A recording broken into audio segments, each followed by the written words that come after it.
আসসালামু আলাইকুম ভিউয়ার্স, সবাই কেমন আছেন? আশা করি ভালো আছেন। তো আমি একটা রেসিপি রান্না করছি ভাটা মাছ দিয়ে আলু দিয়ে।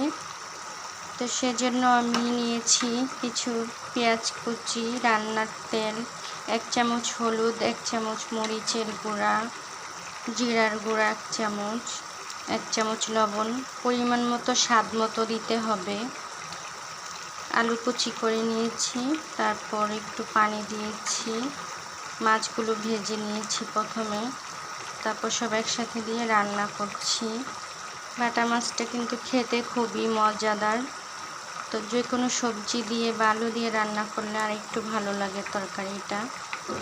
তো যারা আমার চ্যানেলটাকে সাবস্ক্রাইব করে দিবেন, ইউটিউব চ্যানেলটাকে লাইক কমেন্ট শেয়ার করে দিবেন।